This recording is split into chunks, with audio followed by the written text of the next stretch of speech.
My being a victim of child abuse makes me more sensitive to the subject, but no, I am not projecting. I have talked to Dr. Tolan about this. She has helped me to separate what happened to me from what happens to others. Okay, but you still think that Natalie would be a danger? It's occurred to me, that's all. Obviously, I am not sure. If I was, I would have done something about it. I've known Natalie for so many years. I don't think she's capable of doing that sort of thing. All right, then how do you explain his behavior? His refusal to go home. His not even wanting to see her. I agree with you. Timmy is presently a very troubled boy. But for Natalie to be a threat to him? No. There are all different kinds of abuse, you know. That's true. And she's certainly guilty of ignoring him, but I don't think it's deliberate. She has so much on her mind now, and raising kids is difficult. You never know what to do, what not to do, what to say, what not to say. I mean, when the line of communication is broken, I mean, everything goes berserk. I should know. I had my share of problems with David. Because of me? No, not because of you, because of a lot of things. Things weren't sailing very smoothly between David and I, even before you came into our lives. But Timmy is now in that difficult age, you know, not being a little boy, not being a teenager yet. He wants to be independent, but still he needs his mother to take care of a lot of things for him. Yeah, and she's not. That's my point. No, she's not. She's obsessed with Trevor now. She has a bad track record of marriages. She wants this one to work very badly. I'm not saying that she doesn't have a lot to contend with. And that's probably why she's neglecting Timmy. Maybe. And that's probably why he feels left out. Yeah. I suppose that could be it. Something else is bothering you. I feel like a failure. Failure? In what way? With Timmy. But you're marvelous, wonderful with him. No. I mean, here I am spouting off about how this kid needs all this love and all this support. And you've been giving him? No, I can't do it. Don't you see that? I hate to see this child suffer, but no matter what I do, I can't help him. I'd never join forces with you against Uncle Trevor and Natalie. Why not? It would be a ball, just us girls. I love them, Janet. And even if I didn't, I wouldn't do something so heinous. What you've done is sick. I know how you feel about them, Haley. Just I thought that you liked me, too. I did. You were a friend. You remember how you could always come and talk to me when you couldn't talk to Nat or Trevor, and we'd sit up in my room and commiserate for hours? Yeah, I remember. Boy, I missed that. That's the sad thing about all of this, was I hadn't counted on losing my best friend. And you have to admit, you and I were closer than you and Natalie.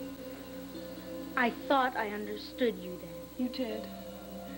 You were really the only one who cared or even tried, and that really meant a lot to me, Haley. If it weren't for you, I'd still be a fat, lonely nobody. You were the only one who looked beneath the surface and saw the real me. And who is the real you, Janet?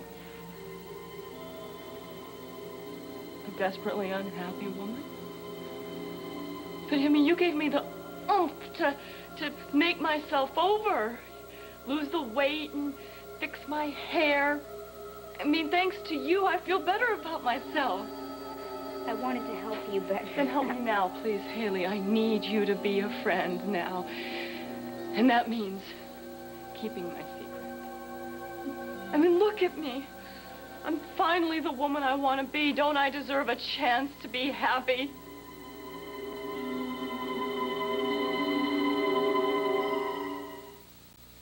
All My Children will continue in a moment.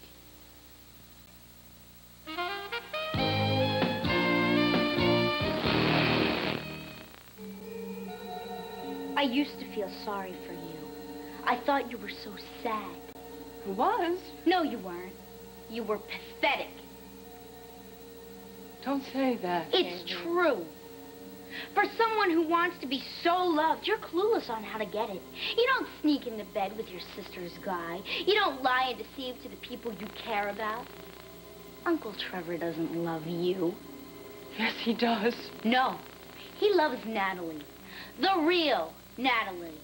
Not some phony imposter parading around in Natalie's clothing, wearing her makeup and jewelry. You know, you talk about self-esteem.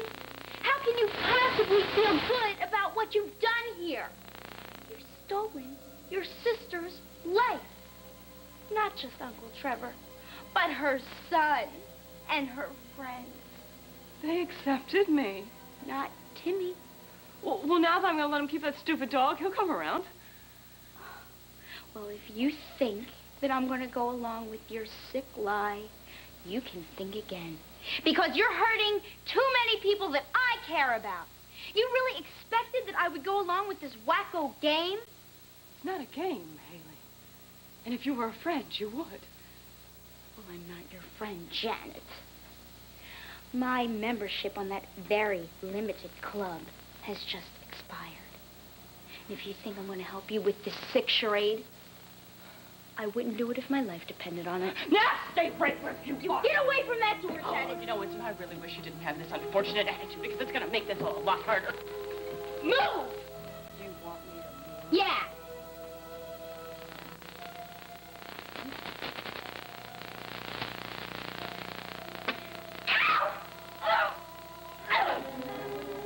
There!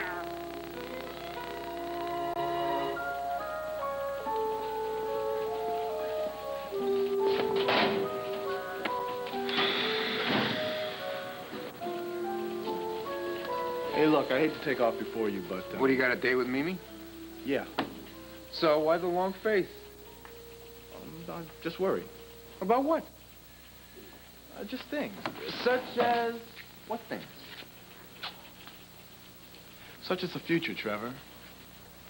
I mean, things aren't going too well with Mimi ever since she got canned. How's she doing? She's hurting, man. Not a whole hell of a lot I can do about it. Well, it's a tough place to be. Yeah, for both of us. I can't help if I say things are going to get better. Well, it will if they do. You know, Trevor, I love her a lot. I know you do. I mean, it's bad enough she got shafted, but, you know, I got reassigned to one of her old cases. She's not too happy about that. That's not your fault. You don't do the reassigning. I know. And she and Livia are suing the department. Yeah, that is not going to help her career at all. Look, I tried to tell her that, but you know Mimi, once she gets something in her mind, you know, and Livia's got her all yeah, fired I can up. imagine. Yeah. You know, part of me doesn't blame her, though, Trevor. I just hate the thought of what it's going to do to us, you know? Never trouble till trouble troubles you. Yeah, well, something tells me my troubles are just beginning. And not all troubles are bad, pal. People go through crises, they get stronger. You and Mimi, you get through this, you'll be tighter. You mean like you and Natalie? I mean, you two are downright inspirational, you know? It sound like we're greeting cards. Well, I mean, you know, I just hope that Mimi and I can get it together like you and Natalie have. I'll see you. But you've been wonderful to him. You've been kind and gentle. You've been playing with him. You've been reading him stories, cheering him up when he was down. And you taught me how to see about his needs and moods. Have I really? Absolutely. How come I don't feel anything? I don't know what you mean. Inside, I don't feel anything. Oh, Sierra. I mean, I've seen the two of you together, the closeness. I've seen it. No. What you've seen is me putting on a big act. What are you talking about? It's true. I thought that eventually I would relax with him and I would feel comfortable with him.